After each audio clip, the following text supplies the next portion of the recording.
et prophètes. Il n'y a pas de plus grand commandement que cela. Ces deux paroles.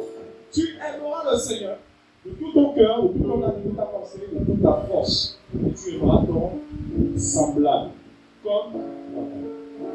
Et voici les deux paroles qui résument tous les enseignements que tu as reçus depuis ta conversion jusqu'aujourd'hui.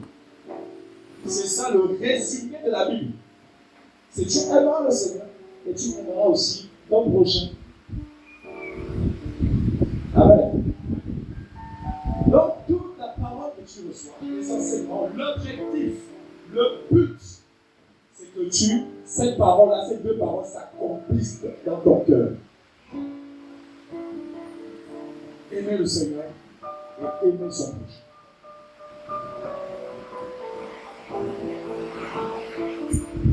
Et avant de partager, j'aimerais que nous puissions prier. Nous prier avant que vraiment le Seigneur nous conduise. Le Seigneur nous conduit, c'est qu'il nous donne l'intelligence de comprendre ces choses. Et qu'il nous aide, n'est-ce pas, à les pratiquer. Est-ce qu'on peut élever la voix?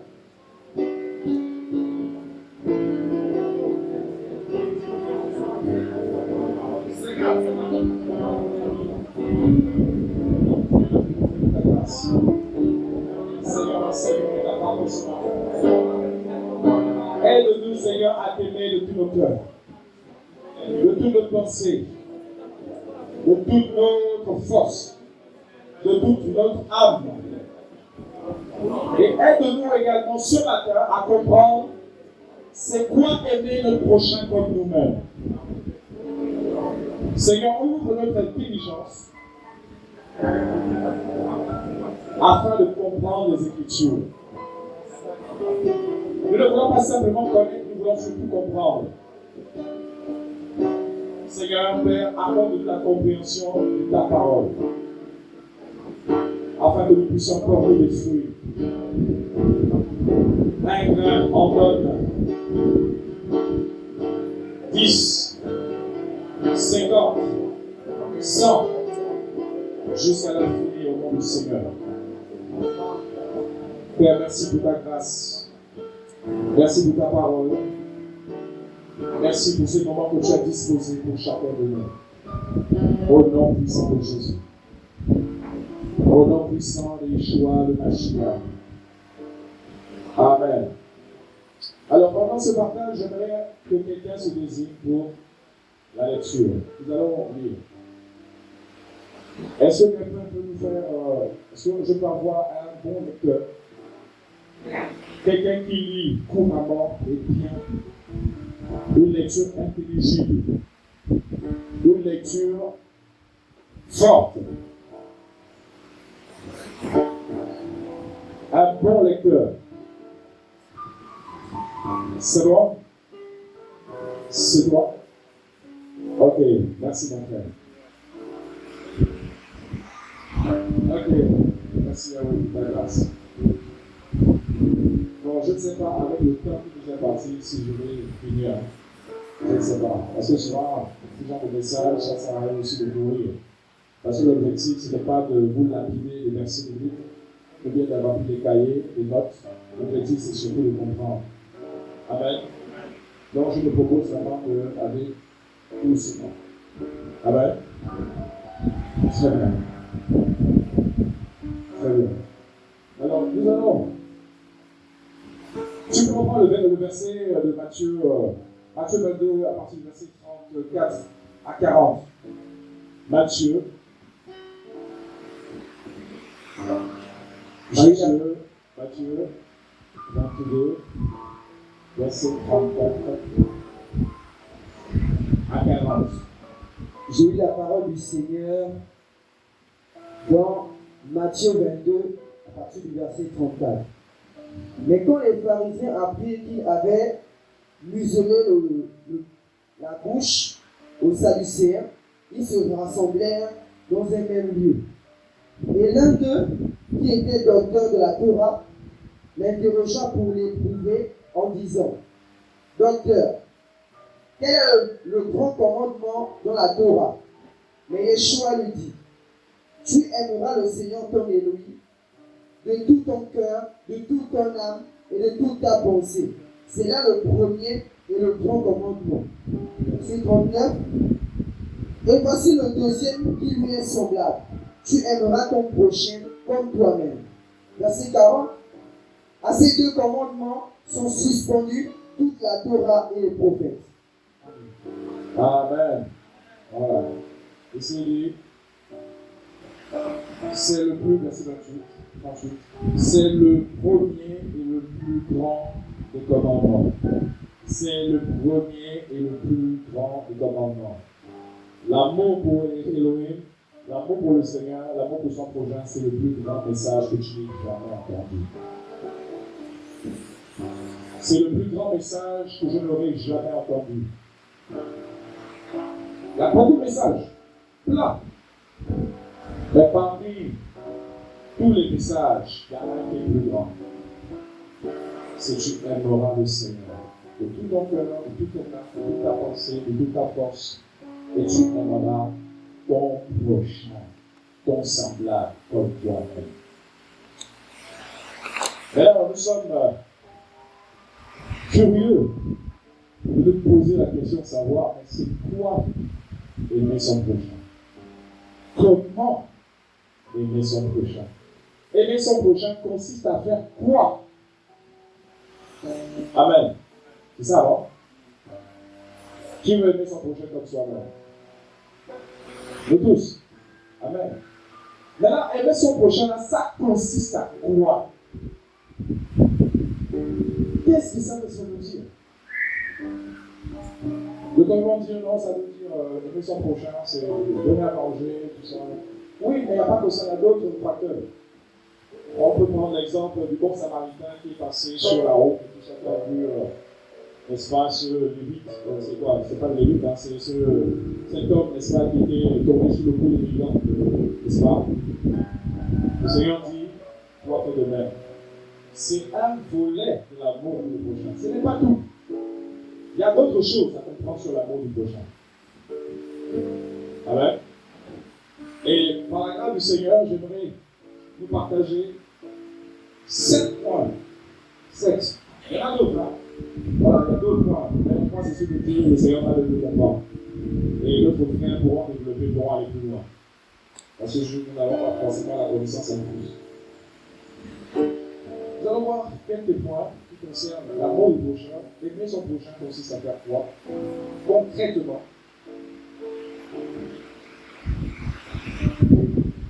Donc nous allons aller point par point. C'est quoi aimer son prochain? Alors, le premier point sur lequel je vous invite, c'est celui dit à ton voisin, l'amour consiste à dire la vérité à son prochain. L'amour consiste à dire la vérité. Dire la vérité à son prochain. Non, regarde, dis-lui. Dis la vérité à ton prochain. Dis la vérité à ton prochain. Parce que l'amour consiste à dire la vérité. Alléluia. Qui est d'accord avec ça? Voilà. Quand tu aimes quelqu'un, quand tu as de l'amour pour quelqu'un, cet amour-là doit se manifester par la vérité qui sort de ta bouche. Ce n'est pas le fait de lui caresser dans le sens du poil. Ou bien éviter qu'il soit blessé. Oh non, sinon je vais le blesser. Frère. Quand tu aimes quelqu'un, quand l'amour du Seigneur bouillonne dans ton cœur pour quelqu'un, tu lui dis la vérité. Que ça me plaise ou pas. Donc apprenons à dire la vérité aux gens. Alléluia. Apprenons à dire la vérité. Si ton frère se comporte mal, et quand on parle de la vérité, bien évidemment, c'est avec amour. Hein? Voilà, ça veut dire qu'il y a la manière aussi. Il y a aussi la manière. Alléluia. Voilà. Parce que souvent, on est tellement aiguisé. On a nos épées tellement aiguisées que moindre petite erreur, ça, on coupe l'oreille Tu sacrifies devant avec ça. On coupe le péché. Non, il y a la manière. Amen. Si ton père, ta mère, les frères et sœurs biologiques, même dans la foi, sont dans l'erreur et tout ça, tu les aimes, n'est-ce pas? Tu dois leur dire la vérité. Or, la vérité, c'est aussi l'évangile. Amen ou pas? Amen. Donc, l'amour que tu as pour le Seigneur, cet amour-là va te pousser aussi à aimer les gens au point où tu vas leur parler du Seigneur. Quel amour bouillant dans ton cœur pour quelqu'un, tu leur parles. Tu leur parles. Pourquoi? Parce que c'est l'abondance du cœur que la bouche dit la vérité.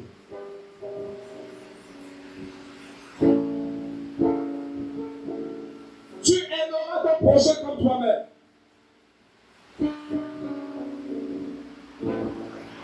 N'est-ce pas que tu es dans la foi, n'est-ce pas aujourd'hui? N'est-ce pas? Tu es dans la foi, non? Pour être dans la foi, il a fallu que quelqu'un parle. N'est-ce pas? Si les gens ne pouvaient pas parler, est-ce que tu serais dans la foi? Mais pourquoi toi tu fermes la bouche? Alors que pour que tu sois dans la foi, il a fallu que d'autres ouvrent la bouche. Pourquoi fermes-tu ta bouche? Alors qu'il y a des gens qui ont besoin d'écouter cette vérité que le Seigneur a mis dans ton cœur. Amen. Tu aimeras ton prochain comme toi-même. C'est quoi? C'est de parler selon la vérité. Et nous allons lire quelques versets. Nous allons lire quelques versets pour comprendre cela. L'amour pour son prochain.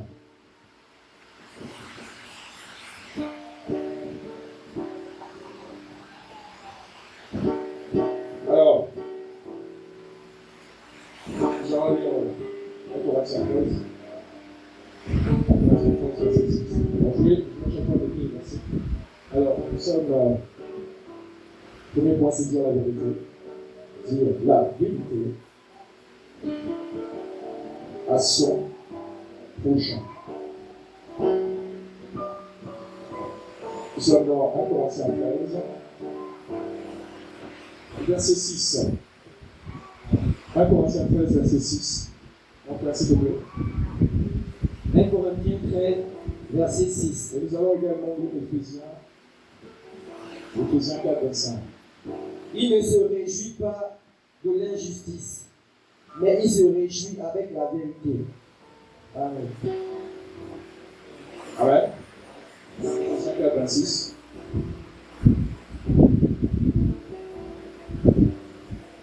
Éphésiens 4, verset 26. Soyez en colère et ne péchez pas, que le soleil ne se couche pas sur votre indignation. Éphésiens 4, 26.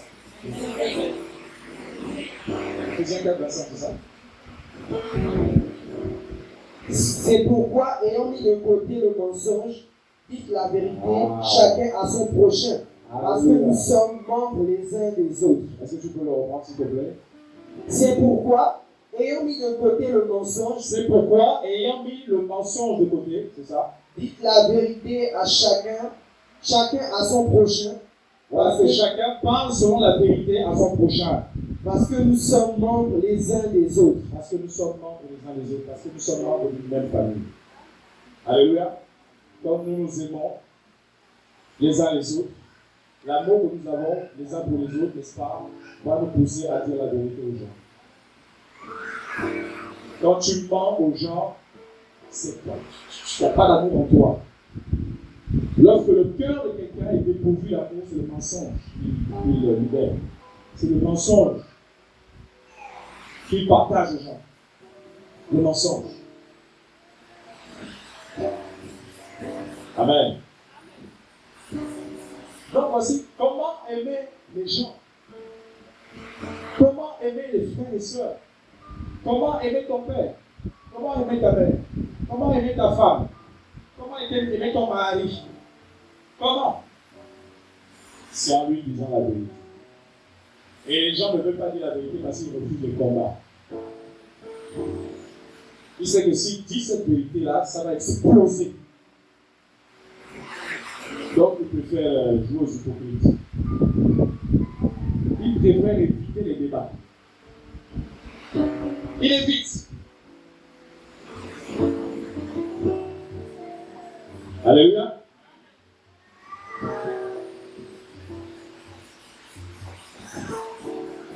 L'amour du prochain.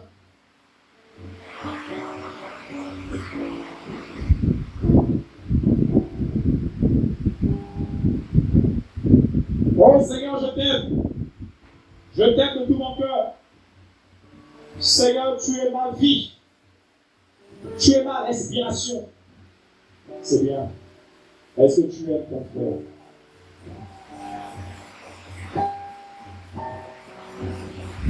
Est-ce que tu aimes ton prochain? C'est vrai que tu dis que tu aimes Dieu, tu aimes le Seigneur. Mais ton frère, ton semblable, est-ce que tu l'aimes?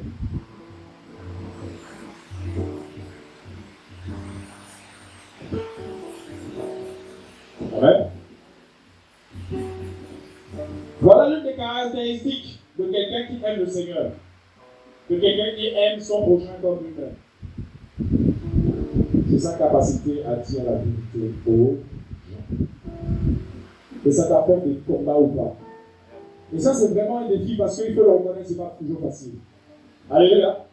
N'est-ce pas? Ce n'est pas toujours facile, il faut le reconnaître. Il faut le reconnaître. Dans le cadre du travail, comme le frère le disait, souvent ça amène des combats. Prêcher l'évangile en milieu professionnel, ce n'est pas toujours évident. Ce n'est pas toujours facile. Dans la famille, ce n'est pas toujours facile. Mais tu n'as pas le choix, tu es obligé de prendre position pour la vérité. Alléluia. Tu es obligé, tu n'as pas le choix. Nous sommes obligés de prendre position pour la vérité. Aimer son semblable comme soi-même, c'est lui dire la vérité. Un autre point. Aimer son prochain consiste aussi à pardonner. Amen. Voilà, quand on aime quelqu'un, on pardonne. On pardonne, on oublie. On oublie les offenses. Amen. Quand on aime, on arrête avec les rancunes, les ressentiments. On arrête avec le manque de pardon.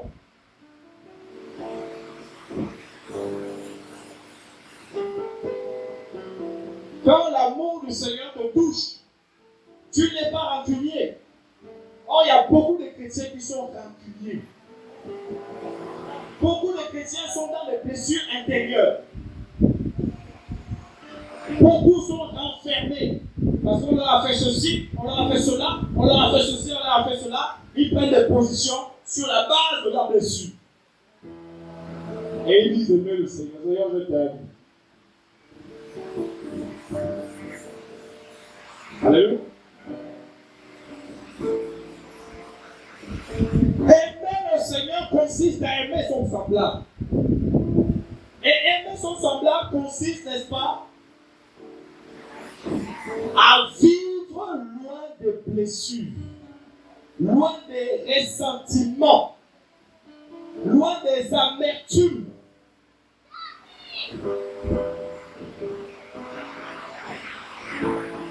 Ça veut dire que si tu dis aimer le Seigneur et que tu vis dans ces choses-là, frère, soeur,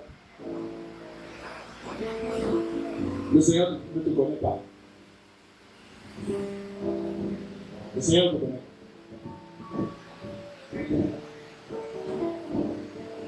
Donc voilà pourquoi nous devons nous examiner. Nous devons examiner l'état de nos cœurs. Nous devons savoir, voir si nos cœurs sont purs. La Bible dit que heureux ceux qui ont les cœurs purs, car ils verront le. Est-ce que la Bible dit que heureux ceux qui jeûnent beaucoup, ceux qui prient pendant des heures et des heures? Est-ce que c'est écrit? La Bible dit que heureux ceux qui ont les cœurs purs.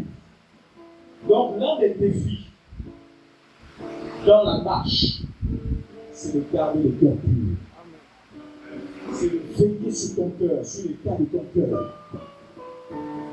Selon qu'il est écrit dans Proverbe 26, 23, que garde ton cœur, c'est ça, hein? Garde ton cœur plus que toute autre chose, car c'est de lui que viennent les sources de la vie. Amen. Voilà, donc l'une de nos responsabilités, c'est de veiller sur ton cœur. Parce que tu vas être choqué. Alléluia. On va te bousculer comme pas possible. Tu vas recevoir des paroles blessantes. Les gens vont te rejeter. Les gens vont t'écraser. Amen. Voilà. Il n'y a pas d'amour. Le Seigneur ne t'a pas appelé. Le Seigneur n'a appelé personne pour qu'on l'aide. Le Seigneur ne t'a pas appelé pour qu'on t'aide. Est-ce qu'il est écrit qu'on t'aimera? C'est écrit quoi? Tu aimeras.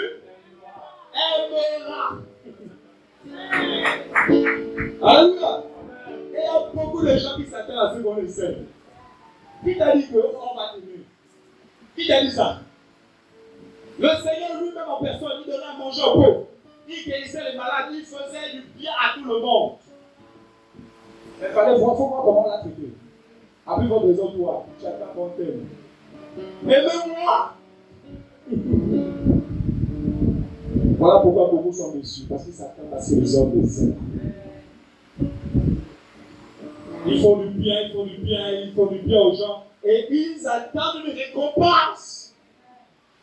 Ils attendent la reconnaissance des hommes. Voilà pourquoi beaucoup souffrent.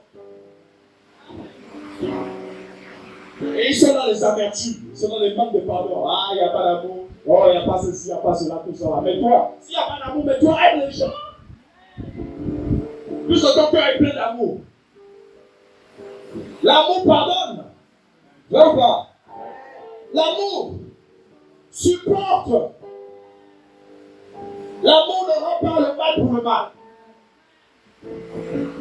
L'amour fait du bien sans rien attendre en vous. Mon ami, mon frère, ma soeur, j'aimerais te donner un conseil. Quand tu fais du bien, ferme tes yeux sur les hommes. Le bien que tu fais aux gens, ta récompense te viendra de cette vie. Ne t'attends pas même à ce que quelqu'un te dise merci. Non. Que quelqu'un te dise merci. Il ne te le dise pas. Que le nom du Seigneur soit glorifié. Frère, la Bible dit que tu aimeras. C'est écrit nulle part qu'on va t'aimer. Oui, tu me diras certainement, oh, mais la Bible dit que aimer tous les uns les autres. Maintenant, si on ne t'aime pas, tu vas demander l'amour des gens. Tu vas supplier l'amour des gens. Non. Le Seigneur dit, ce que vous aimerez que les autres fassent pour vous. Hein? Est-ce qu'il a dit, attends d'abord que les gens fassent pour toi, ensuite fais?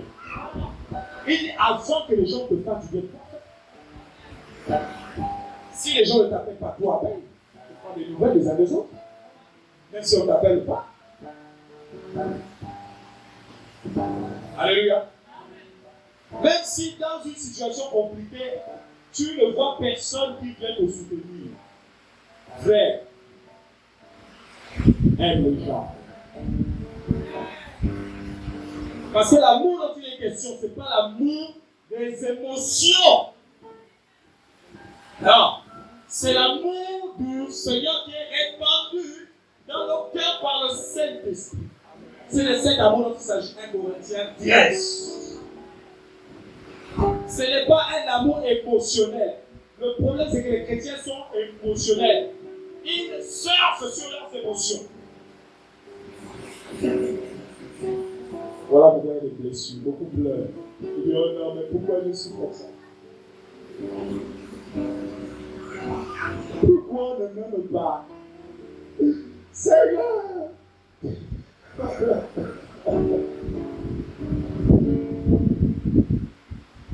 L'amour pardonne. Alléluia. Donc, toi qui ne veux pas pardonner, bon ami.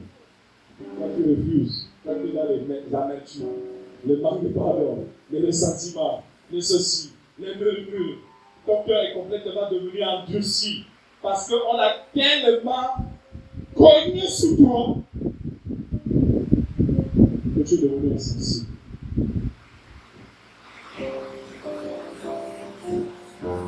L'amour pardonne.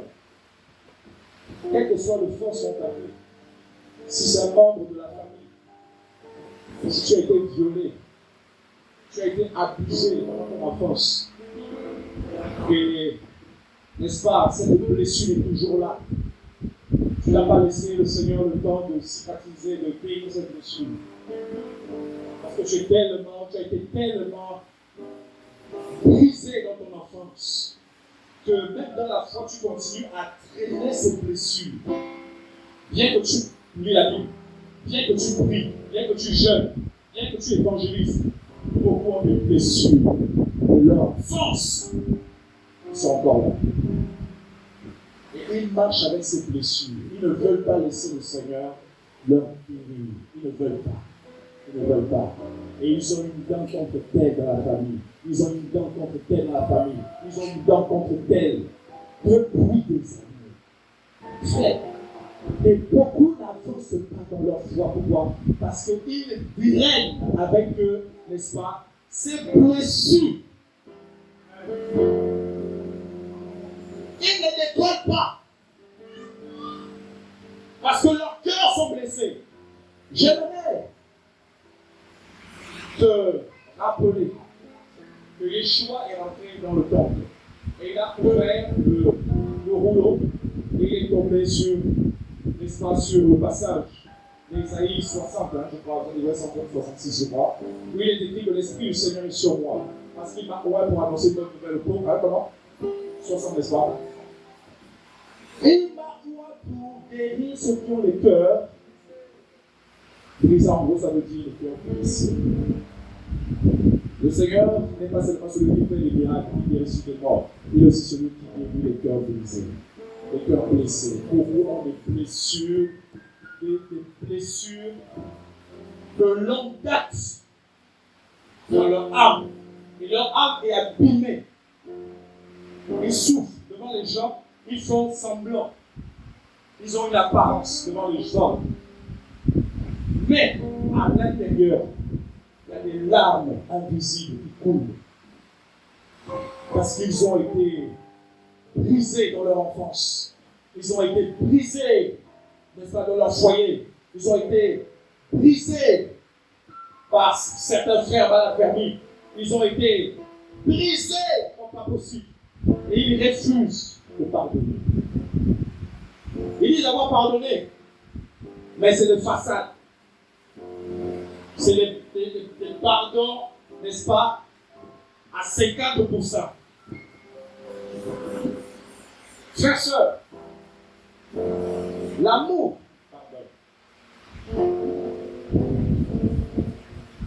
que cette personne est bien faite, que cette personne n'est pas bien faite, le Seigneur nous demande de pardonner. Libère le pardon. Je suis persuadé que là où nous sommes là, il y a quelqu'un à qui le Seigneur parle ce matin. J'en suis persuadé.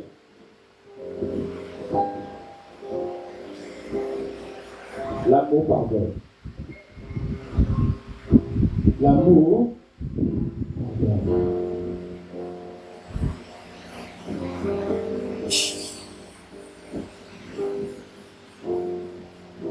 Le pardon. Le Seigneur dit que si vous ne pardonnez pas aux hommes leurs offenses, moi également, je ne vous pardonnerai pas non plus. Je ne vous pardonne pas, Seigneur. Pardonne-moi ceci, pardonne-moi cela. Donne-nous aujourd'hui notre pain quotidien. Et pardonne-nous nos offenses comme nous pardonnons aussi à ceux qui nous ont offensés. Le pardon est conditionnel. Le pardon du Seigneur est conditionnel. Si tu pardonnes à quelqu'un, le Seigneur te pardonnera aussi. Si tu ne veux pas entendre parler, même le nom de la personne qui ne veut pas entendre, même l'appeler, quand la personne t'appelle, tu ne réponds pas. Si c'est ton père, si c'est ta mère, le Seigneur te dit ce matin, libère le matin. Si c'est ton oncle, si c'est ta tante, si c'est ton frère biologique, ta soeur biologique, le Seigneur te dit de pardonner. C'est là pourquoi le Seigneur me pousse à insister sur ça. Et je sais que quand l'Esprit insiste, c'est qu'il y a des gens qui sont concernés pleinement par cette affaire. Il dit, si vous entendez sa voix, n'endurcissez pas. Quand il veut sortir de cette réunion, si tu te sens concerné, va régler ça. Va régler ça parce que le Seigneur est en train de revenir. Lorsqu'il va revenir, il te trouvera dans quoi? Les manques de pardon, les rendus, les ressentiments, les amertumes, les blessures intérieures. Mais tu ne partiras pas.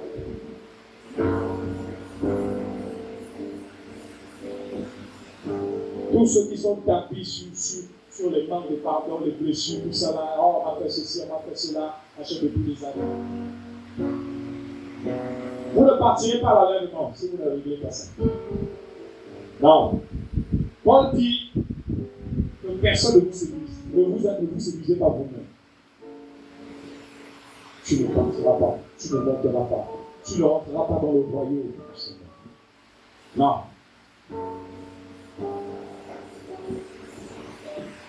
Le manque de pardon, ça détruit ta propre foi, ça détruit ta vie entière, ça empoisonne ta vie spirituelle.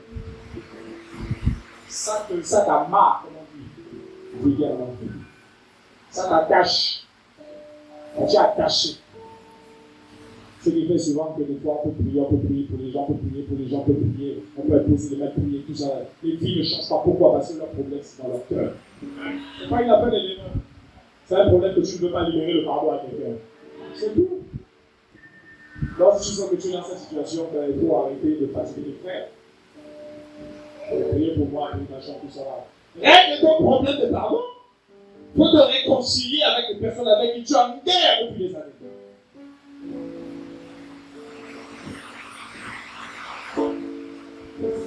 Il dit aussi longtemps que cela dépend de vous, soyez en paix avec tout le monde. Aussi longtemps que cela dépend de vous. Recherchez la paix avec qui? Avec les gens avec qui on s'entend. Recherchez la paix avec tous. Ça veut dire que ta vie de sanctification, n'est-ce pas, est conditionnée par la paix avec les hommes. Si tu es en guerre, en mer, machin, tu es en mer avec les gens, ne pense pas que tu te sanctifies. Ta sanctification est vaine. Ne pense pas que tu es en train de sanctifier. Oh, moi je me sanctifie. Oh, voilà, tu es en train de te souiller. Même si tu ne touches pas les femmes, même si tu ne touches pas les femmes, même si tu arrêtes, n'est-ce pas, tu te préserves de certaines choses. Mais si tu ne te préserves pas des rancunes, des amertumes, des manques de pardon, mon ami, tu es un coup. Pareil, même des fois, le pire pareil. Et le Seigneur dit, en ce jour-là, ils me diront, n'avons-nous pas prophétisé en ton nom? N'avons-nous pas chassé les démons en ton nom? N'avons-nous pas fait beaucoup de miracles en ton nom? Je leur dirai ouvertement, pas en secret, pas dans la chambre, publiquement. Je ne te connais pas. Retire-toi de moi. Toi qui refuses de pardonner.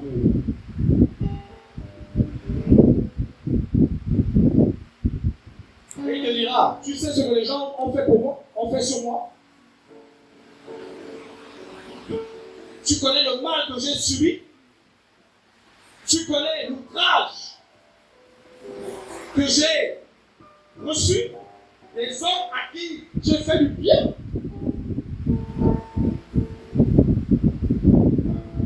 Mais au final, je lui pardonne-leur. Mais pardonne-leur, car ils ne savent pas ce qu'ils font. Donc ceux qui t'ont fait du mal, en réalité, ils ne savent pas ce qu'ils font. Voilà pourquoi tu dois pardonner. Ton cœur doit être pur. Garde ton cœur pur. Dis à ton voisin, garde ton cœur pur.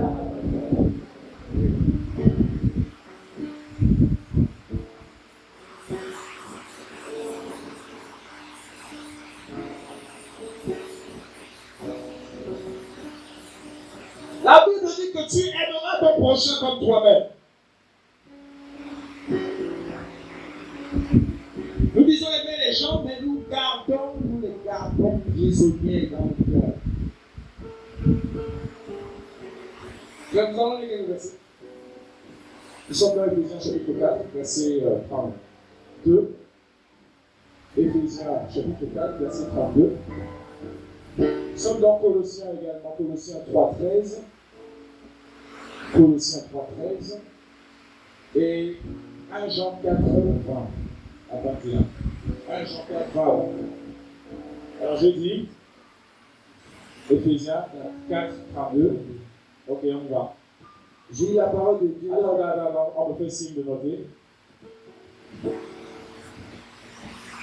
Alors, le deuxième point, on a dit, c'est quoi? C'est le pardon de soi. Le pardon. Marie, pardonne à ta femme. Femme, pardonne à ton mari. Ça devient comme ça. Éphésiens 4, 32. Colossiens 3, 13. 1 Jean 4. Non. 1 Jean 4, 20 à 21. On y va?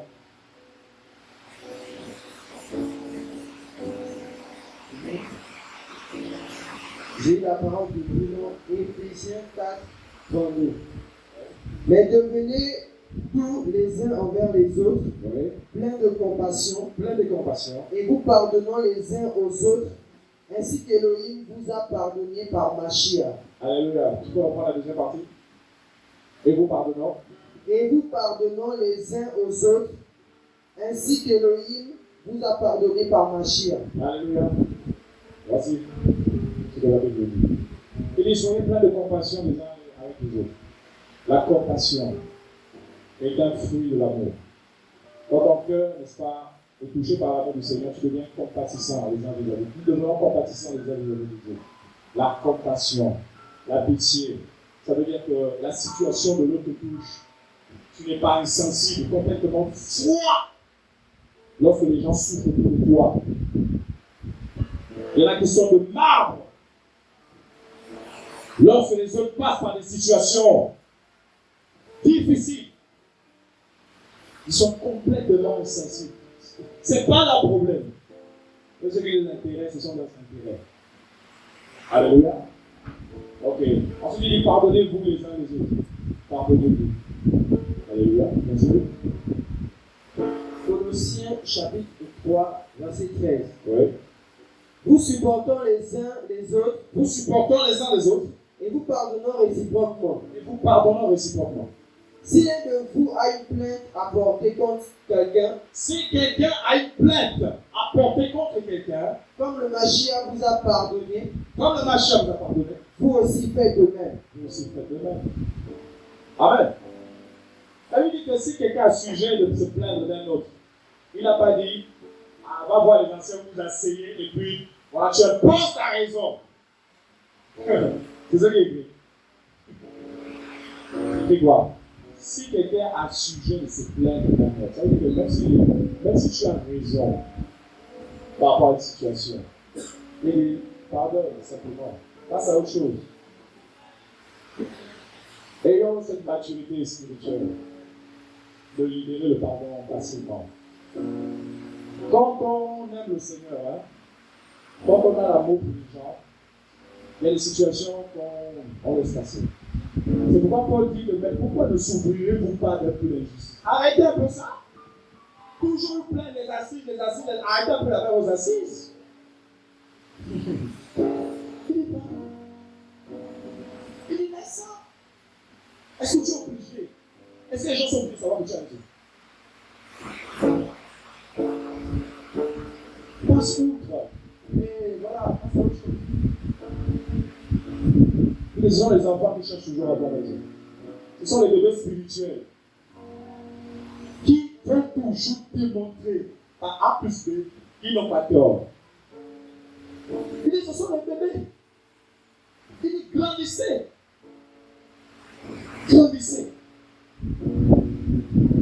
Quand on est mature dans la foi, frère, il y a une situation. Même avec ton épouse, pour ceux qui sont mariés, même ton mari. Même si tu as raison, donne raison à l'autre. Amen. C'est tout. Est-ce que tu vas mourir si tu lâches prise? Tu vas mourir. Tout ça, c'est l'orgueil en fait. L'orgueil veut toujours imposer sans raison. L'orgueil. Quand on aime les gens, on devient humble. On est humble. On est humble. On se soumet facilement. On se soumet facilement. Quand ton cœur est touché par l'amour du Seigneur, on se soumet. Souvent, les gens qui résistent là, c'est parce que leur cœur n'est pas touché.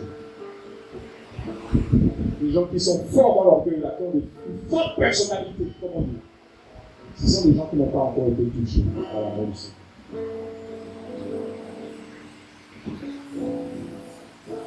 Le troisième verset. 1 Jean 4, versets 20 à 21. Oui. Si quelqu'un dit j'aime Elohim, Si quelqu'un dit que j'aime Elohim et qu'il haït son frère, et qu'il n'aime pas son frère, il est un menteur. c'est un menteur. Qu'est-ce qu'on veut dire? C'est un menteur invétéré. C'est un menteur professionnel. Amen. Voilà. Quelqu'un qui aime le Seigneur. Oh, Seigneur, je t'aime. Oh, alléluia. C'est ma vie. Tu es. Comment tu connais la suite? Mon doudou chéri. Tu es ma respiration. Sans toi, je ne peux pas vivre. Et pourtant, tu as un cœur plein d'amertume pour les gens. Il dit que si quelqu'un dit aimer le Seigneur et qu'il n'aime pas son prochain, c'est un menteur intégré. Continue, mon frère. Car celui qui n'aime pas son frère, Car celui qui n'aime pas son qu'il frère, a vu, il voit. ne peut pas aimer Elohim qui n'a pas vu. Voilà. Et mais comment tu dis que tu aimes le Seigneur que tu ne vois pas? Comment dis-tu aimer le Seigneur que tu ne vois pas? Et ailleurs ton prochain que tu vois. Continue, la conclusion. Et nous avons ce commandement de sa part, Et nous avons ce commandement de sa part. que celui qui aime Elohim aime aussi son Que frère. celui qui dit aimer le Seigneur doit aussi automatiquement aimer son frère. Alléluia. C'est une relation de cause à effet. Ça ne sert à rien de dire que tu aimes le Seigneur si tu n'aimes pas les enfants du Seigneur. C'est comme, j'aime bien prendre cet exemple, c'est comme un homme ou une femme. Un homme, je prends l'exemple d'un homme. Non, on va pas prendre l'exemple d'un homme, on va prendre l'exemple d'une femme. Amen. Une femme qui a beaucoup d'enfants, qui a déjà des enfants, et l'homme qui veut l'épouser, dit à la femme, je t'aime toi. Mais tes enfants là, je n'en veux pas. Vous pensez que cette femme sera heureuse? Hein? Mais j'aimerais te dire que beaucoup de chrétiens sont comme ça. Et ils aiment le Seigneur, mais ils n'aiment pas les enfants du Seigneur. Il dit, j'ai mon relation personnelle avec le Seigneur. Ta relation personnelle avec le Seigneur va te pousser à aimer les enfants. Seigneur. Amen. C'est tout. Les gens qui disent aimer le Seigneur, mais ils n'aiment pas les réunions de prière. Ils n'aiment pas la communion fraternelle. Ils désertent les assemblées. On peut dire, n'abandonnez pas vos assemblées comme c'est la coutume de quelques-uns. Parce qu'ils avaient vu, parce que les apôtres n'écrivaient pas des lettres par hasard. Ils écrivaient des lettres soit par rapport à ce qu'ils voyaient, ou soit par rapport aux questions qu'on leur posait. Alléluia. Et les apôtres ont vu que les gens désertent les églises. Mais qu'est-ce qui se passe? Il y avait un vent de sécheresse dans les assemblées. Pourquoi? Parce que les chrétiens avaient adopté une nouvelle coutume. Et cette coutume-là, c'est quoi? J'ai ma relation personnelle avec le Seigneur. Donc, je m'enferme chez moi, je n'ai de compte à rendre à personne. Alléluia. Voici. Quand tu aimes le Seigneur, tu vas aimer la compagnie des enfants d'où? C'est automatique. Et quand l'amour du Seigneur commence à baisser dans le cœur de quelqu'un, ça se voit par le fait qu'il n'aime plus la présence de l'Église. C'est automatique. Donc ça ne sert à rien d'amener des formules comme j'ai ma relation avec le Seigneur. Laisse tomber.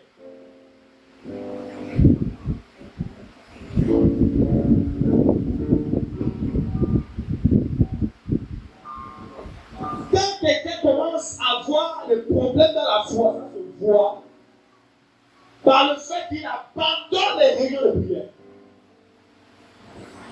Il abandonne la communion fraternelle. Oh, le roi David, dans le psaume, le psaume combien? 133. Alléluia. Il va commencer son psaume par une exclamation. Alléluia. Il va dire quoi? Oh! Il y a ton voisin, oh! Il y a ton voisin, oh! Il est doux et agréable le faire des menaces. Alléluia. Pourquoi? Parce que quand on est réunis ensemble, il y a deux phénomènes spirituels. La première chose, c'est que l'huile, n'est-ce pas? L'huile précieuse, dis à ton voisin, l'huile précieuse. L'huile précieuse est répandue sur la tête des gens. L'onction du Saint-Esprit est répandue. C'est ce qui fait que quand tu rentres en malade, tu ressens guéri. Lorsque tu rentres complètement affaibli, tu ressens fortifié. Parce que l'onction du Seigneur est présente. Alléluia. Amen. La Bible nous parle de l'huile précieuse. Pas l'huile d'arachide. Ou pas l'huile de palme. La Bible ne nous parle pas de l'huile d'olive. On parle de l'huile précieuse. L'onction du Saint-Esprit. C'est pas la Saint-Esprit, c'est l'onction du Saint-Esprit qui coule, n'est-ce pas, sur la tête du sacrificateur qui se répand sur sa barbe. Elle se répand sur le port de ses vêtements. Alléluia. Et il y a un débordement. Amen. Voici.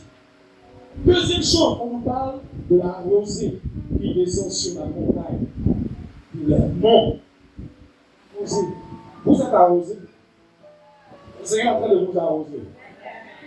Ah, que tu crois ou que tu ne crois pas. Il ne s'agit plus de toi, mon ami. La Bible est déjà dit.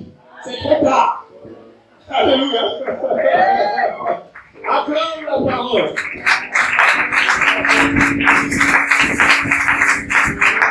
C'est trop tard, mon ami. Il y a des choses qui ne dépendent plus de toi. Quand le Seigneur a dit, c'est fini. Tu as arrosé. Tu es une terre arrosée. Alléluia, tu ne vois pas ça. Amen. La communion fraternelle est un principe fondamental. La communion fraternelle est précieuse. Le roi David, roi d'Israël, en son temps, dit qu'il est tout. Oh, qu'il est tout, mon Dieu, qu'il est tout. Parce qu'il avait goûté. La communion fraternelle est sucrée. La communion fraternelle est sucrée. Ah, ce qu'on ne peut pas la dire là, c'est les blessures en toi. Voilà pourquoi tu n'as pas la communion, parce que les blessures. Ton cœur est abîmé. Et la prière, c'est que tu sois guéri ce matin. Que tu reçois la guérison du cœur. Alléluia. La communion fraternelle? Non, il ne faut pas jouer avec. Il y a quelqu'un qui a voulu s'amuser avec l'église. Le Seigneur lui a dit, seul. Pourquoi me persécutes-tu? Est-ce que tu peux rejeter contre les aiguillons? Tu peux. Il a dit, oh, Seigneur, pardon. Pardon! Seigneur, est-ce que tu peux? Quelqu'un qui persécutait l'église. Vous voyez un peu? Voilà. Il persécute l'église, mais le Seigneur dit, pourquoi je persécute? Je vois pas qu'il y a un souci. Je persécute les chrétiens. Le Seigneur se révèle et me dit, pourquoi tu me persécutes? Ça veut dire que celui qui aime la tête peut aussi aimer le corps. Alléluia. Voilà. Et beaucoup veulent la tête, ils ne veulent pas le corps. Voilà pourquoi ils ont des problèmes dans la foi.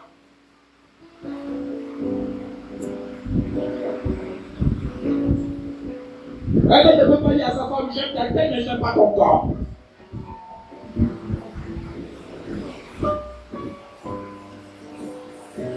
Seigneur, je t'aime. L'essentiel, les enfants du Seigneur. Quand on aime le Seigneur, ça se voit par l'amour que tu manifestes pour ton peuple. C'est comme ça. C'est même pas une affaire de réflexion. C'est juste ça. Tu veux savoir si quelqu'un est le Seigneur, vois comment il traite les enfants du Seigneur. Vois!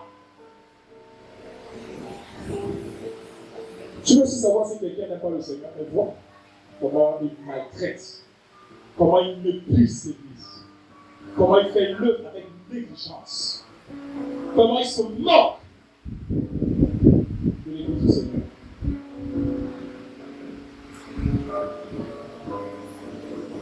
Il prend les choses du Seigneur à la légère. Il n'a aucun remords. Ça ne lui dit rien. Et il dit aimer le Seigneur. On ne sait pas à qui on a affaire.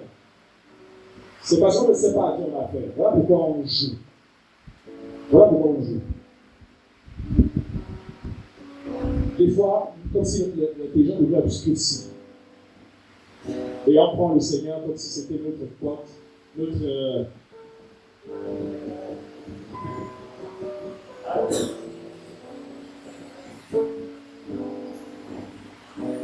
Non, ne jouons pas.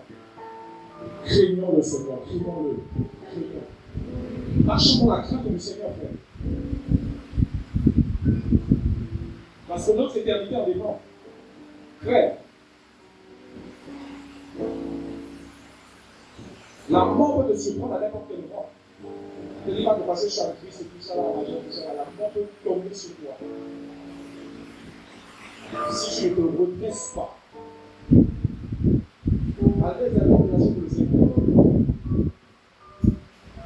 tu ne veux pas te redresser. Tu ne veux pas servir le Seigneur avec sérieux.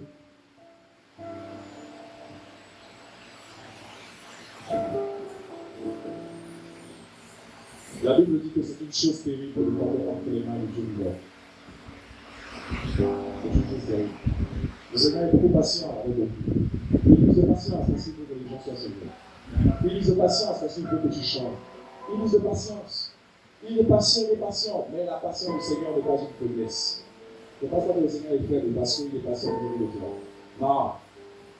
Non. Non. Non. On dit aimer le Seigneur et on méprise les gens. On dit aimer le Seigneur et voilà, on traite les enfants du Seigneur comme si c'était n'importe quoi. De quel Seigneur parles-tu? Le troisième point. C'est ça? Le troisième point.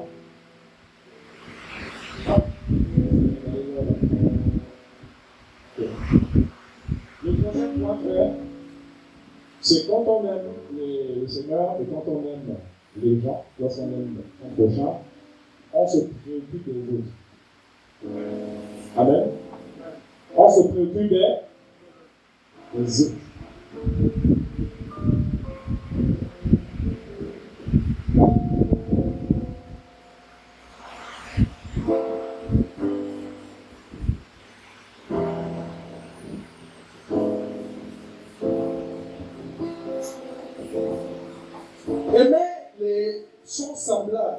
son prochain comme soi-même consiste à se préoccuper des uns et des autres.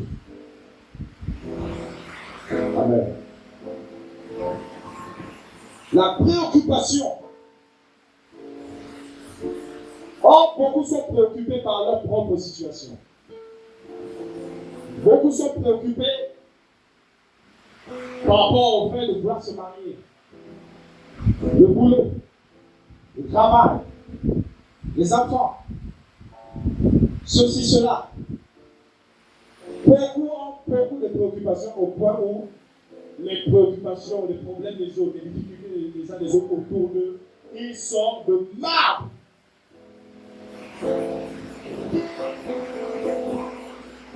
Ils sont insensibles. C'est pas leur problème. Si tel est hospitalisé, ça va faire. Ça va faire. Est-ce que c'est seulement la prière seulement? Tout est réglé dans la prière. Mais quand les gens ont besoin de manger, on va prier. Mais quand quelqu'un a besoin d'être visité, prions pour la sœur. Il résume tout dans la prière.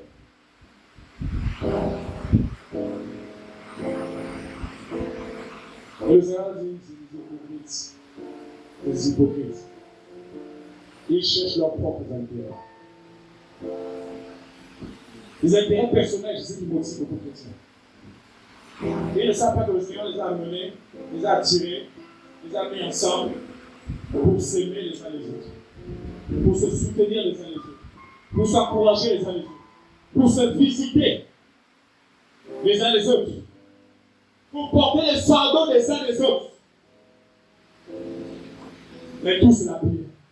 Prions. Si les apôtres savaient que la prière pouvait tout régler, ils n'auraient pas demandé aux chrétiens de créer. De créer quoi? La Bible dit que ceux qui procédaient venaient déposer aux pieds des apôtres. Et il y avait une distribution qui se faisait en fonction des besoins de chacun. Vraiment, tu as déjà vu ça? N'est-ce pas? Est-ce que les apôtres ont dit prions? Tout va être réglé par la prière? Non.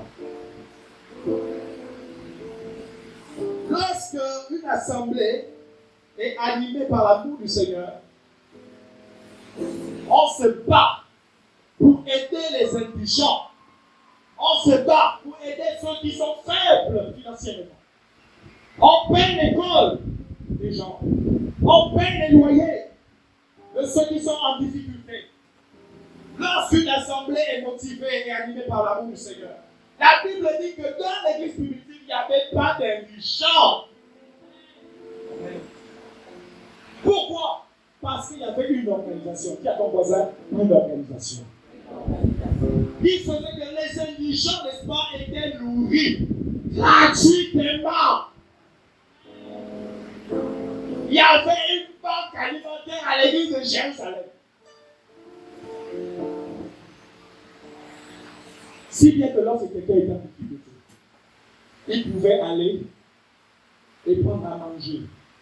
Et il rentre chez lui. Et il se nourrit avec ses enfants. L'amour du Seigneur, frère.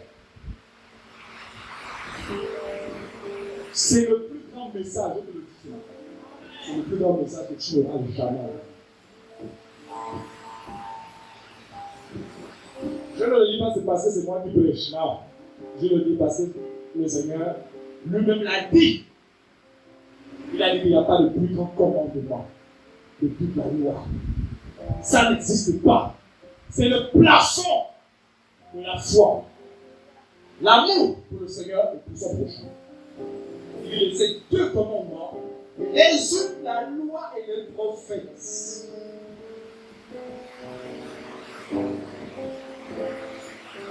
L'amour, c'est ce qui s'occupe des autres. L'amour appelle les autres. Frère, est-ce que tu as mangé? Est-ce que tu penses que tu as la capacité de payer ton loyer ce mois? Voici ce que l'amour fait.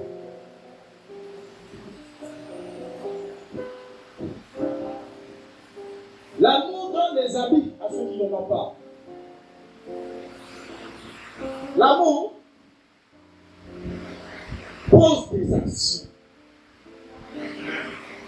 Ce n'est pas des lèvres. Et souvent nous aimons des lèvres. Seigneur, nous besoin de votre nuit. Ma soeur, nous allons faire. Et la foi. Le Seigneur est fidèle. Tu ne manqueras de rien, mon ami. Mais donne-moi quelque chose. C'est vrai que le Seigneur va faire, toi tu peux aussi faire. Oh, chrétien, aimons-nous les uns les autres. Dis à ton voisin, aimons-nous les uns les autres. Voici ce qui donne la consistance à la foi. C'est l'amour. Nous allons le lire.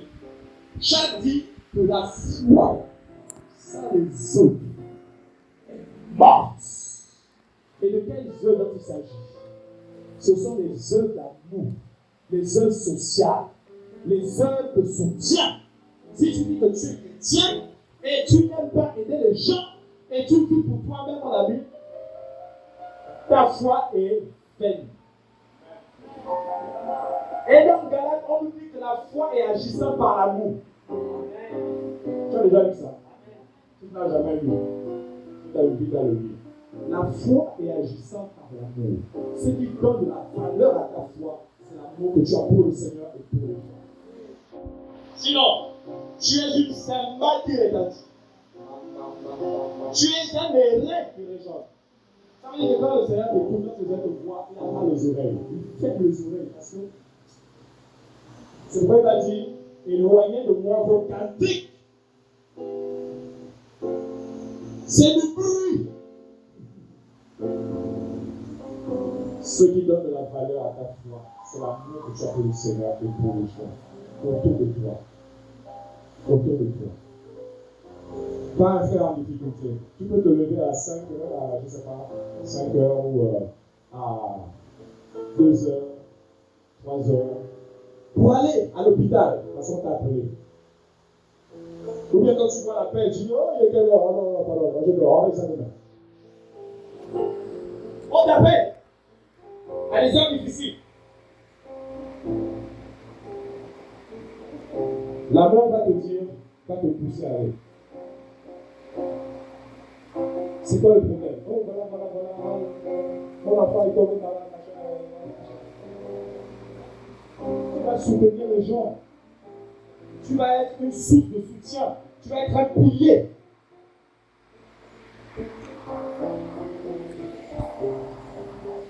Quand on aime les gens, on devient une source de bénédiction.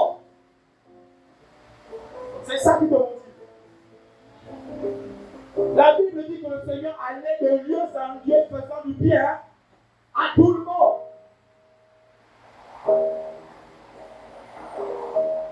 L'amour est plein de bonté. L'amour est plein de bonté. La bonté. On a l'impression que la bonté a disparu dans les assemblées. Les peuples chrétiens deviennent méchants, avares, insensibles, cupides. Insensibles. On peut lancer un appel à soutien, tel frère, telle soeur, donner quelque chose à la corbeille. Quand on regarde la corbeille, tous les gens là, c'est ce qu'ils ont donné. On dit qu'il y a un souci. Il y a un souci. Tel est hospitalisé. Faisons une collecte. À la fin de la collecte, on compte. On est étonné. Alors que les gens ont l'argent. C'est pas que les gens n'ont pas l'argent. Faisons une collecte pour ceux qui n'ont rien à manger. On met la corbeille ici. Tout le monde passe. Comme au temps du Seigneur. Tout le monde venait. Déposer sur le tronc pour montrer qu'il a donné. Mais quand on fait la comptabilité, on est étonné. Oh, tous les gens là, disaient qu'ils ont donné. Oh, tu es sûr, tu es bien compté. Oui, c'est ça. Tout ça. C'est ce qu'ils ont donné. 4800.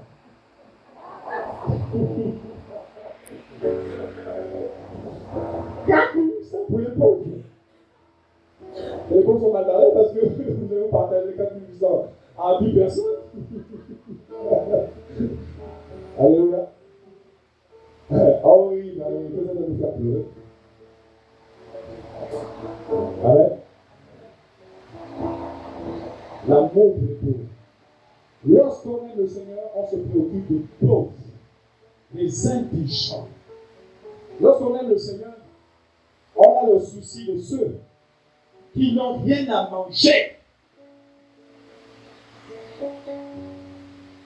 Jacques dit que la vraie religion consiste à quoi? Consiste à visiter qui? Les veuves, les orphelins. Pourquoi? Parce que ces veuves-là, elles sont pauvres. Elles n'ont rien. Certaines ont été dépossédées de leurs biens après la mort de leur mari. Elles sont devenues pauvres. Et le Seigneur dit que la foi que tu as reçue, elle consiste à visiter les pauvres veuves. Parce que ce n'est pas tous les veuves qui sont pauvres. Il y a des veuves heureuses. Il y a des veuves qui n'ont pas besoin de soutien. Bien au contraire, c'est même elles qui soutiennent l'église. Alléluia. Il y a des veuves qui ont des moyens. Et Jacques ne parle pas de cette catégorie de veuves. Elle parle de celles qui sont en difficulté. Et en même temps aussi, quand on voit, elle parle aussi de celles qui ont perdu leur mari. Elles sont dans le deuil. Ici, il s'agit aussi de ça. De ceux qui sont dans le deuil. Des fois, on entend que tel a perdu son père, tel a perdu sa mère, tel a perdu son frère, tel a perdu tel. Et on reste là. Prions seulement. Prions. Le Seigneur va les fortifier. Mais on ne fait absolument rien pour aller encourager, pour aller visiter, pour aller fortifier. Nous avons une maman qui est décédée au milieu de nous. On profite. Elle n'a pas fait long feu. Le Seigneur l'a tirée ici. Parce que le Seigneur voulait la sauver. Elle a reçu la parole. Et je le crois, elle a reçu, elle a cru à la grâce du Seigneur. Et comme elle était malade, le Seigneur, à un moment donné, ça allait mieux. Mais après, elle a chuté. Et elle est décédée. Ça fait bientôt 4 semaines qu'elle est décédée. Le corps sort le 4. Frère, qu'est-ce qu'on dit? On va rester de marbre? On ne va rien faire? Parce qu'elle n'a pas fait long feu avec nous? Hein? Elle a laissé des enfants. Et parmi ces enfants-là, il y a 2 sœurs qui sont dans l'œuvre avec nous. Il y a Vanessa et la sœur Abigail. Combien les ont appelés? Nous sommes là. Combien les ont appelés pour les encourager? Combien les ont visités? Frère, la foi sans les œuvs. Nous disons bien le Seigneur. Et nous sommes insensibles aux difficultés, au deuil, aux épreuves des gens. Ça ne nous dit rien. On est juste là, prions seulement. Élevons la voix. Et ça nous suffit. Le Seigneur a fait le reproche aux pharisiens en leur disant que lorsque vous défendez aux gens d'essayer d'assister leurs parents, ils leur disent que non, donc si tu as assisté ton parent, donne le sang au Seigneur. Alors que ton parent a besoin d'être assisté. Ton père et ta mère ont besoin d'être assistés. Ils disent que vous annulez ainsi la parole de Dieu au profit de votre tradition que vous avez établie parmi vous. Nous, des résumés maintenant de la prière. Frère, nous allons nous demander quoi par rapport à cela.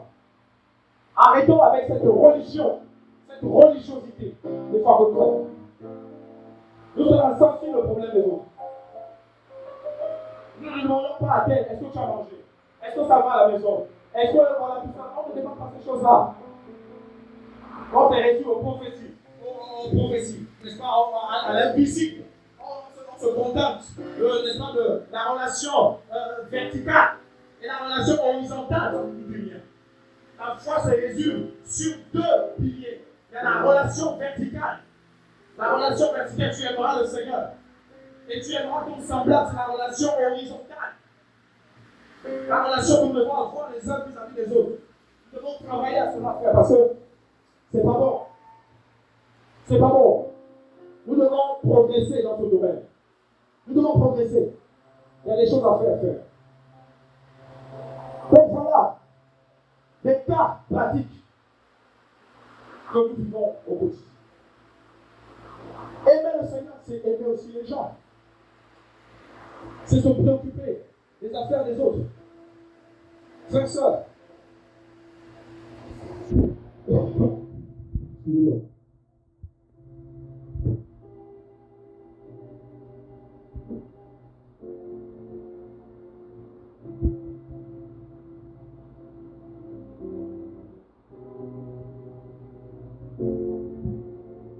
Aimer le Seigneur. Frère, c'est aimer les gens. C'est avoir la libéralité. Même dans la rue, quelqu'un arrive à manger, il vient te voir. C'est vrai que ça, il y a aussi des faux, hein, frère, alléluia. Mais il faut avoir cette disposition de cœur d'aider les gens. Il faut avoir ça. Il faut avoir ça. Le soutien. L'amour soutient.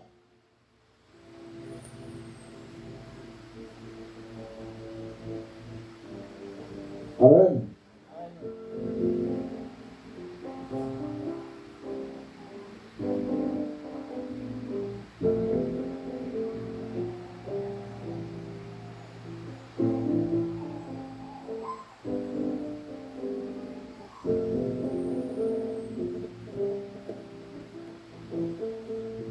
Je pense qu'on va s'arrêter là. Parce que le temps qui nous est imparti est arrivé à son terme. Ah ouais? Est-ce que quelqu'un a une question? Est-ce que quelqu'un a une question? Je vais prendre deux questions. Par rapport à ce message. Le Seigneur dit, tu aimeras le Seigneur de tout ton cœur, de toute ton âme, de toute ta pensée, de toute ta force.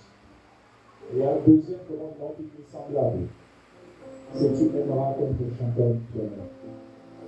Il dit de ces deux commandements, n'est-ce pas, se résume la loi des prophètes. Amen. Ouais, rajout. Question?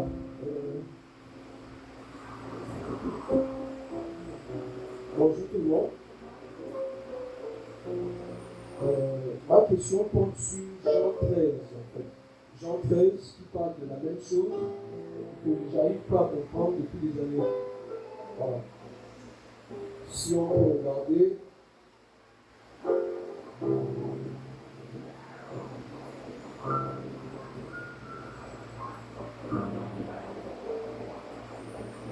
Jean chapitre 13. C'est le 34, le verset 34.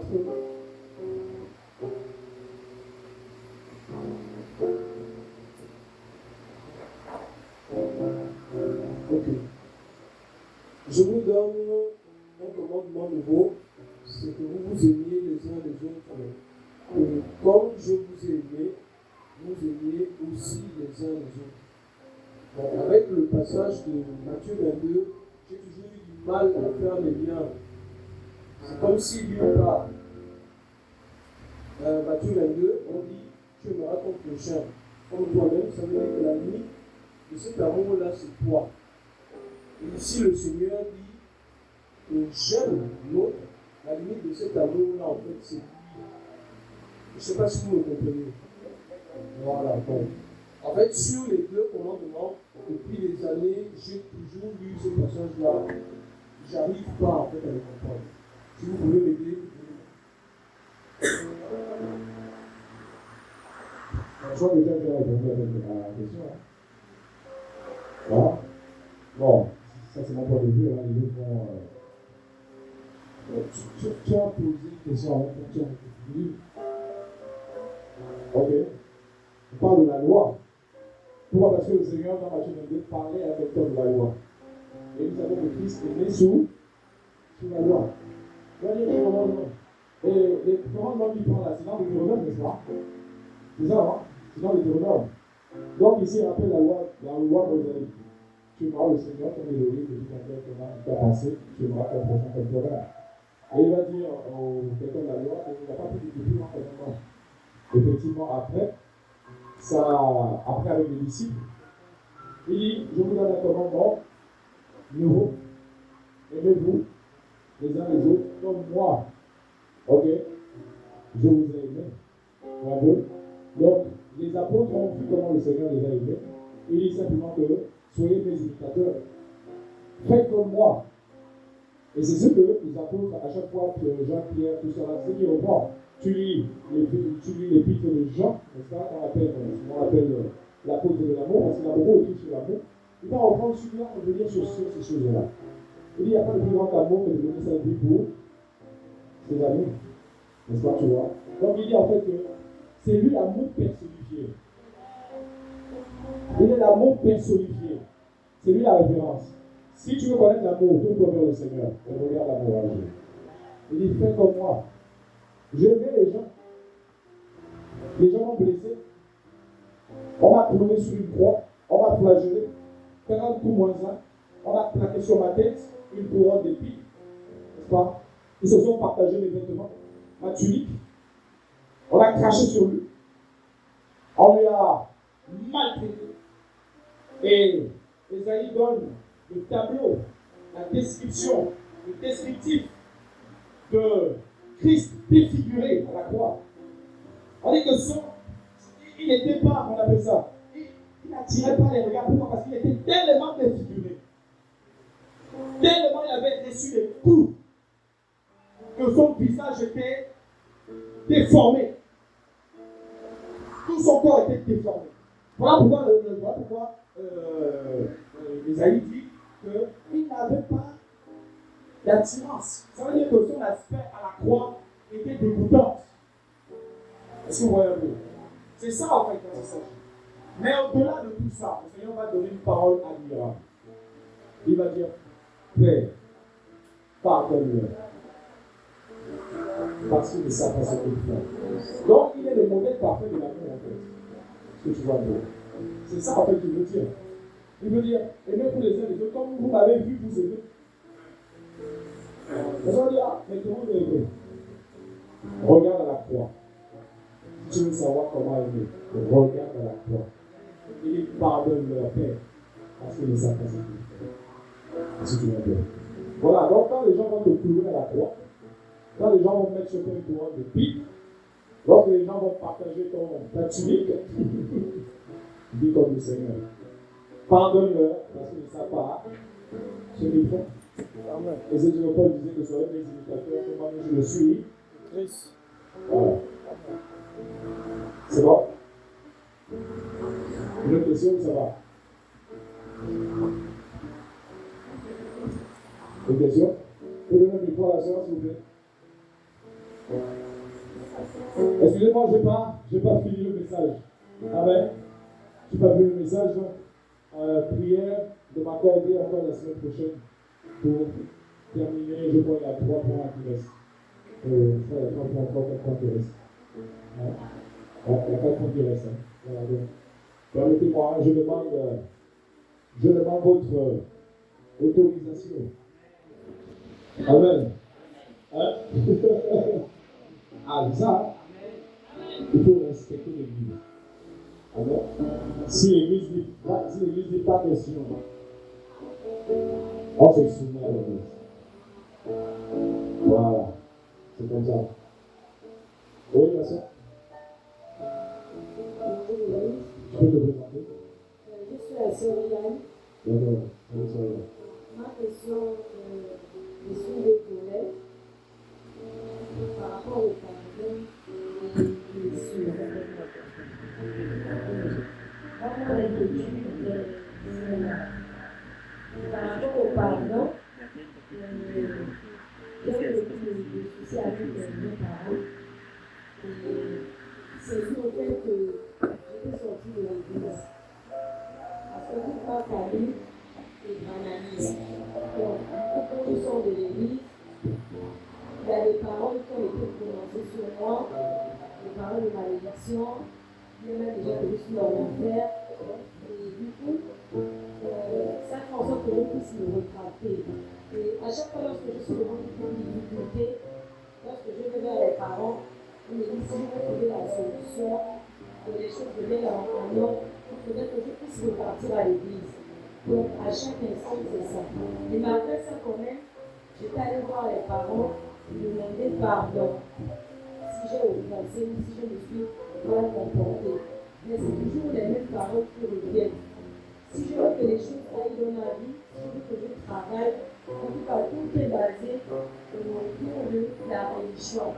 Donc maintenant, par rapport à ça, ma première question est qu'est-ce que je dois faire? Et ensuite, lorsque je suis devant souvent les difficultés, si je dois faire intervenir les parents, et quand je prononce les paroles, ça fait en sorte que j'ai souvent ces blessures-là qui reviennent à chaque fois et ça me met parfois dans un état de colère. Comment faire pour vraiment effacer tuer? Ok, quelqu'un veut répondre? Est-ce que quelqu'un veut apporter des paroles à la sœur?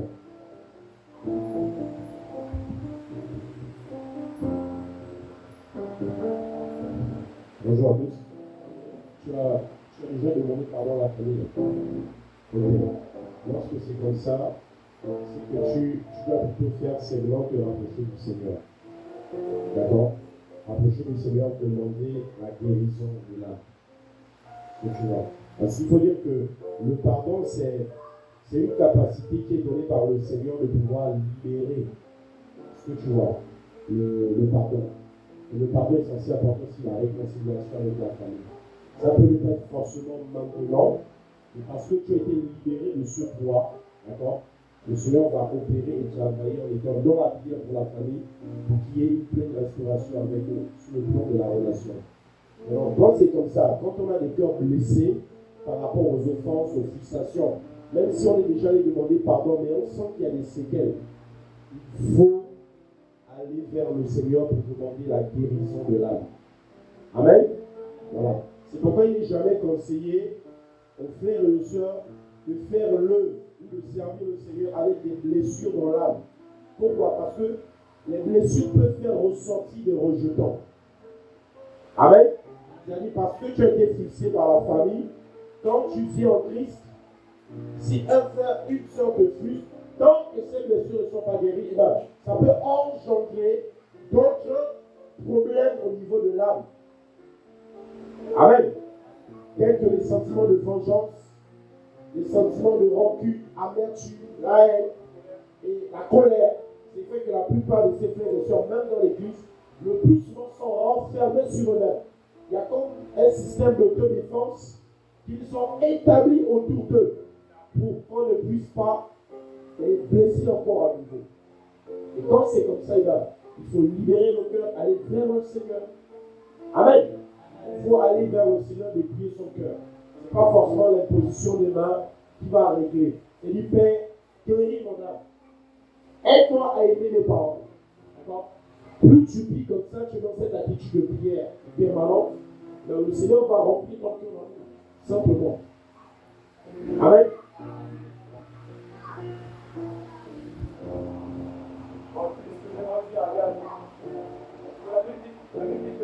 Les malédictions sont cause d'un point de fait. Tu as déjà vu ce verset? Voilà, j'ai déjà vu ça. Voilà, c'est ce que le Seigneur te dit. Une malédiction sans cause n'a point de fait. Quelle que soit la bouche par laquelle cette parole de malédiction sort, elle n'a point d'effet sur elle. Tu comprends? Et tout à l'heure, tu disais que voilà, tes parents te donnent des paroles, machin, tout ça là, parce que tu as quitté le brahmanisme.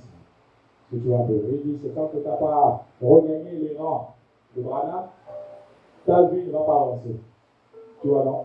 Et cette parole-là te tourmente. C'est ça, non? Regarde, que l'appel du Seigneur soit avec toi. Tu vois, non? Jésus a dit que je te laisse ma paix, je vous donne ma paix. Il dit qu'à cause de mon nom, vous serez persécutés. À cause de mon nom, on dira toutes sortes de choses. Est-ce que tu vois un peu? Voilà. Donc, tiens ferme.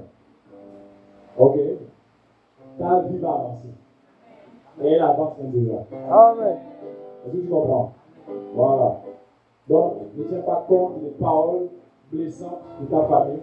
Ne tiens pas compte des paroles de malédiction qui te disent que non, quand tu n'étais pas dans Branham, rien ne va avancer pour toi. C'est du mensonge. Voilà, c'est un mensonge grossier. Voilà, donc le Seigneur ce matin t'encourage et te dit, avance par la foi et tu verras ton nom, le nom du Seigneur va être puissamment glorifié dans ta vie. Et cette gloire va même éclabousser les gens dans ta famille. C'est ça le plan que le Seigneur a pour toi. Donc tiens ferme, marche et puis tu verras ce que le Seigneur va faire. Et comme il a dit, il faut aimer tes parents, il faut prier pour eux. Hein, la Bible te demande de pardonner, de. Voilà. C'est bon? C'est bon? Ça va? Tu es encouragé? Ok, ça va bien. Oui? Amen. J'aimerais également soulever un point qui est très important par rapport au pardon. Lorsque Dieu était sur la croix, il a dit, Père, pardonne-leur parce qu'ils ne savent pas ce qu'ils font. Alors, le pardon du Seigneur a été libéré avant que ces personnes ne se soient repenties. Donc, le pardon vient avant la repentance. N'attendons pas que le frère qui nous a heurté, papa, maman, je se repentis, vous demandez pardon, vous pardonnez. Ce pardon n'est pas conditionné par la repentance ou la demande d'excuse. Mais il faut libérer le pardon avant que la personne ne vienne vers nous. Voilà. Amen.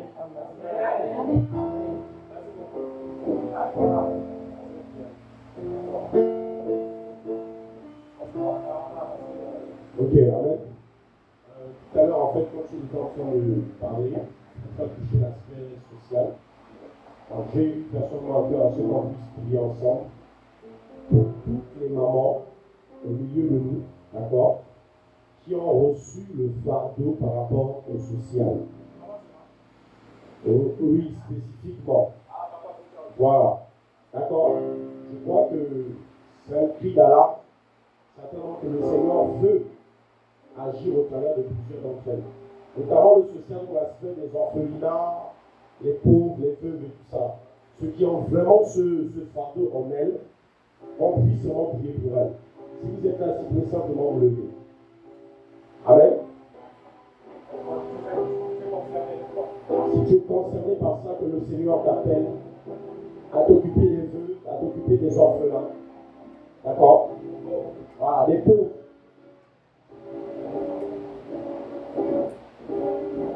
Les démunis. Vous savez, parfois, ce sont des charges qu'on méprise beaucoup. Ce sont des appels qu'on méprise beaucoup, mais on n'est pas conscient du poids et du fardeau qu'on a reçu du Seigneur. Amen. Et il est temps et il faut. Je crois que c'est dans l'Ancienne Alliance, le passage où il avait dit que Moïse était puissant en parole et en œuvre. Amen. Ça veut dire que la grâce du Seigneur ne se démontrait pas seulement avec la parole, mais dans les actions qui étaient posées, même dans le social. Amen. Lorsqu'il y avait une forte activité sociale à l'époque de l'église primitive, et bien l'esprit opérait aussi dans les cœurs. Amen. Amen. L'esprit opérait dans les cœurs. Il travaillait dans les cœurs. Et en tant qu'ecclésia, on n'a pas forcément besoin d'attendre un grand mouvement, programme social, mais de manière individuelle, par rapport au fardeau que tu as reçu, par rapport à l'amour du Seigneur qui est en toi, tu dois te sentir concerné. Amen. Par rapport à la cause du prochain. Amen. Amen. Le Seigneur a mis dans ton cœur une semence de nourrir les pauvres. Achète à manger, prépare. Et va nourrir les pauvres. Va dans la rue. Va distribuer les vêtements. Va distribuer les denrées alimentaires. Visite des familles, des foyers démunis. Apporte à manger. Le Seigneur me parle parce qu'il a effectivement donné ce mandat à plusieurs ici.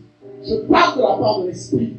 Vous avez reçu cela de la part du Seigneur.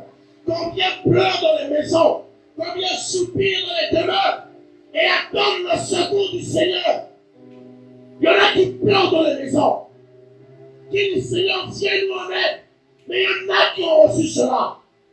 Il y en a qui ont reçu le mandat. La peine de se lever. Parce qu'il y a les pauvres qui veulent voir l'amour du Seigneur à eux. Et c'est par ton canal que le Seigneur veut se manifester. C'est par ton canal que Yeshua veut se révéler au travers de ces cœurs brisés, ces cœurs offensés, ces cœurs abandonnés, ces cœurs qui ont été rejetés par leur famille, par la société. Ils veulent à travers de toi recevoir l'amour du Créateur. Femme, ne rejette pas l'appel et l'alliance du roi que tu as reçu. Ne rejette pas la fidélité du Créateur. Il dit, je t'ai sorti de la boue pour me servir, ma servante. Je t'ai sorti de la boue pour me servir. Le Seigneur dit, je vais te donner ces moyens que tu as tant réclamés pour aller nourrir ces pauvres, ces orphelins que tu vois dans les rues, ces jeunes abandonnés, rejetés, sans éducation. Le Seigneur dit, je te donnerai des moyens. Tu prendras soin de mon peuple. Ne méprisez pas ces gens sans mon peuple. Je suis venu vers les pauvres et non les riches de ce monde. Je me suis rapproché les rejetés, les méprisés, les blessés. Mon cœur s'est ouvert pour ces hommes. Église, je t'ai donné ce mandat. Je t'ai revêtu de ce mandat, de cet appel, afin que tu reflètes mon royaume, afin que tu reflètes l'amour du Père pour toutes ces âmes abandonnées, rejetées. Il y en a l'esprit me dit, vous êtes même assis, vous êtes là. La maman jaune, tu peux te lever. La sœur ici, Jessica, lève-toi. L'esprit dit, il arrive un temps, je vous assure, ça va bouger au Gabon. Ça va bouger dans le social au Gabon. Ça va bouger dans les orphelinats. Ça va bouger de partout parce que le Seigneur a décidé de déployer ses ailes. Je vous assure, parfois nous avons les cœurs insensibles pour les pauvres. Nous n'avons pas conscience de ce qu'est la souffrance des pauvres, des rejetés. Mais pour le Père, c'est prioritaire. Et les pauvres en esprit, car ils hériteront le royaume. Oh Seigneur, quelqu'un, tu as fait un songe ici. Tu te voyais en train de laver les pieds ici de certains pauvres. Tu te voyais en train de laver les personnes, leur donner des vêtements, en train de leur revêtir. Le Seigneur t'amènera. Il t'amènera à donner des vêtements. Oh Seigneur, waouh, waouh, waouh, waouh. Tu auras assez de moyens, tu auras assez de capacités pour faire cette œuvre. Le Seigneur dit, tu es le choix que j'ai fait. Tu es mon choix. Tu es mon choix pour cette œuvre. Tu es mon choix pour cette œuvre. C'est pourquoi ton cœur sera rodé en cela. Ton cœur sera préparé à le servir. Si à cause des blessures, à cause des rejets, à cause des difficultés, tu as baissé les bras, à cause du fait que les hommes t'ont découragé, sa main est assez puissante pour ce fardeau en toi. L'esprit me dit que ça brûle dans les cœurs, frère Arnaud. Mais elles ne savent pas comment se prendre. Elles ne savent pas comment se lever. Donc c'est la peur, donc c'est la crainte. Que dira-t-on? Que diront les hommes? Que pensera-t-on de moi? Si je me lève, qu'est-ce qu'on dira? Vous êtes là. Mais je vous dis de la part de l'Esprit, ce temps arrive et c'est maintenant. Pendant que je parle, je vois comme un tourbillon dans l'esprit qui va se saisir de plusieurs d'entre vous. C'est un vent qui va souffler sur vous. Un vent de l'esprit qui va vous emporter. C'est un vent qui va vous emporter dans ce réveil pour le social. Je vois des malades qui sont visités. Je vois des malades aux soins. Je vois des malades qui sont abandonnés, les familles, que le Seigneur, au travers de vous, va apporter l'amour, va apporter le soutien, va les soigner. Tu es là. Je t'ai donné ce don. Qu'est-ce que tu fais de cela? Je t'ai donné ce don. Femme, femme, femme, n'entends-tu pas mon cœur? N'entends-tu pas mon cœur? N'entends-tu pas mon cœur? N'entends-tu pas mon cœur? Je pleure. Je pleure. Ils sont rejetés. Ils sont abandonnés. Et mon cœur saigne. Mon cœur saigne. Que fais-tu? Que fais-tu? Pourquoi veux-tu éteindre ce feu? Ce feu que j'ai mis en toi. Pourquoi veux-tu éteindre ce feu? Pourquoi es-tu dans le raisonnement de ma parole? Mon esprit en toi ne te parle-t-il pas? Quelle confirmation attends-tu? Mon esprit ne te parle-t-il pas? Les songes que tu reçois, les visions que je te donne, ma fille, tout ce que je te dis dans le secret, qu'attends-tu de moi? Tes oreilles sont-ils devenues sourdes à ma voix? Église, mon fardeau est lourd, mon fardeau est pesant. Oh, mon fardeau est lourd. Je vais te le communiquer. Je vais te le partager. Je vais te le partager. Je vais te le partager. Ce cœur pour les pauvres, ce cœur pour les malades, pour les orphelins, je vais te le donner. Je vais te donner ce cœur. Tu porteras ce poids sur toi. Tu porteras ce fardeau. Tu porteras ce fardeau sur toi. Mon esprit se lèvera sur toi. Mon esprit se lèvera sur toi. Mon esprit se lèvera sur toi.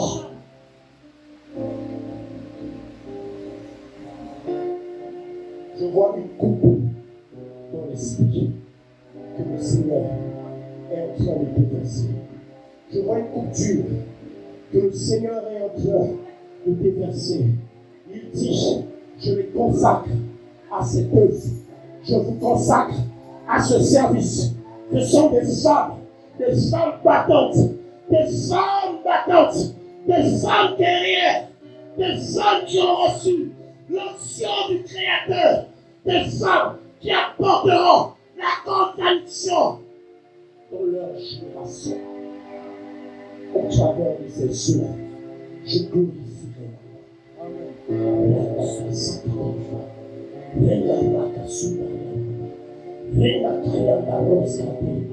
ma l'onction est sur toi. Ça. L'onction est sur toi. La paix est sur toi. C'est parole a un appel pour les enfants. Frédéric, le Seigneur me dit, ta femme a un appel pour les enfants. Le Seigneur me dit de te dire, j'ai préparé ton cœur à cela. J'ai préparé ton cœur pour les faibles. J'ai préparé ton cœur pour les rejeter. J'ai préparé ton cœur pour ceux qui n'ont pas d'amour, ceux qui ont besoin, ceux qui en réclament. Le Seigneur dit, je te remplirai dans cette tâche. Je te remplirai dans cette œuvre. Je te remplirai dans cette mission. J'ouvrirai ton cœur et tu porteras ces fardeaux. Ce peuple que j'attirerai vers toi. Ces enfants que j'attirerai vers toi. Ces enfants abandonnés, rejetés des sommes. Le Seigneur dit, je te donnerai un cœur pour les porter comme une mère. Tu les porteras comme un sien. Tu les porteras comme tes propres enfants. Dis le Seigneur. Je dis le Seigneur. Dis le Seigneur. Dis le Seigneur. Et je te remplirai pour cela. Je te quitterai pour cela. Le temps arrive. La saison arrive, dit le Seigneur. Je vais te mettre à part. Je vais te démarquer. Je vais te démarquer. Et je te parlerai clair. Je te donnerai des orientations, des directions claires. Et tu commenceras à œuvrer pour ma gloire. Je commencerai à œuvrer sur toi. Femme, j'ouvrirai de plus en plus ton cœur et ta bouche pour annoncer mes merveilles, pour annoncer ma parole, pour annoncer ma parole, pour annoncer ma parole. Ce temps de recueil soufflera sur toi, sur ton foyer, sur ton couple. Je marcherai avec vous, dit le Seigneur. Vous recevez un mandat lourd de la part du Seigneur. Vous recevez une charge lourde. Vous ressentirez un poids lourd dans vos cœurs. Il est fait. Et le Seigneur se saisira de vous. De la restauration des vies. La restauration des vies. Cette onction compte sur vous. Cette onction marchera avec vous. Cette onction vous précédera à tous égards. Et l'Esprit dit, où que vous poserez la plante de vos pieds, le Père dit, je serai, je vous dénoncerai. Il dit, Papa Eric, vous ne forcerez pas, je ferai un chemin de moi-même, un chemin de moi-même. Je vous établirai, je vous établirai, je vous accompagnerai, je vous accompagnerai dans ce que j'ai mis en vous, dans ce que j'ai mis en vous. Et je vous parle dans le secret, comme ça. Il y a des choses que je vous révèle dans le secret. Il y a des plans que je vous donne dans le secret. Vous les réaliserez. Vous allez œuvrer pour la gloire de mon nom. La gloire de mon nom. Vous marcherez. Vous marcherez. La gloire du Seigneur est avec vous.